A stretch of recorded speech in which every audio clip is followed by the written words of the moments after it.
भागवत महापुराण के तीसरे स्कंद का तीसरा अध्याय शुरू होता है।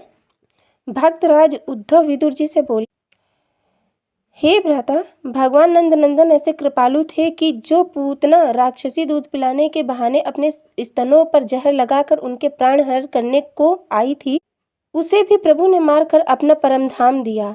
ऐसे दीनबंधु प्रभु को छोड़कर अन्य किसकी शरण ली जाए।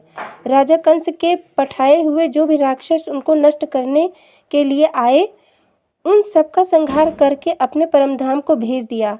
उन्हीं प्रभु ने इंद्र के गर्व का चूर्ण किया और गोपी ग्वालों को बैकुंठ लोक का दर्शन कराकर उन्हें अपना चतुर्भुज स्वरूप दिखलाया। श्री कृष्ण चंद्र जी ने नंद बाबा की सांप के काटने से रक्षा की और ब्रज गोपियों के साथ अनेकों रास लीलाएं की।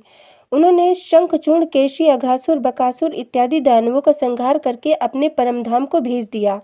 जब कंस के भेजे हुए अक्रूर जी उनको अपने रथ साथ लेकर मथुरा को जा रहे थे, तब मार्ग में यमुना स्नान करते समय जल के अंदर प्रभु जी ने उनको अपना चतुर्भुज रूप के दर्शन दिया। फिर भगवान श्री कृष्ण चंद्र जी ने मथुरा में जाकर कंस के धोबी का वध किया और बाहुक नामक दर्जी को वस्त्र पहनाने के कारण प्रसन्न होकर उसे कभी धनहीन न होने का वरदान दिया।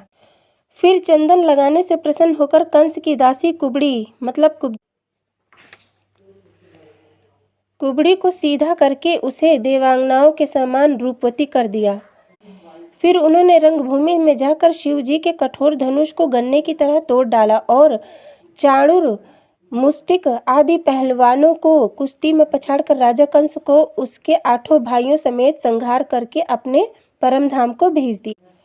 जिन परम ज्योति स्वरूप श्री कृष्ण चंद्र जी को ब्रह्मा, शिव एवं काल आदि त्रिलोकीनाथ समझकर उनका भजन तथा स्मरण करते हैं, उन्हीं प्रभु ने सेवकों के समान राजा उग्रसेन को अपना भक्त जानकर उनके आदेशों का पालन किया। जैसे बालक खेलते समय चींटी को मार डालते हैं, उसी तरह प्रभु ने बड़े बड़े शक्तिशाली दानवों, असुरों और राजाओं को एक क्षण में ही मार डाला।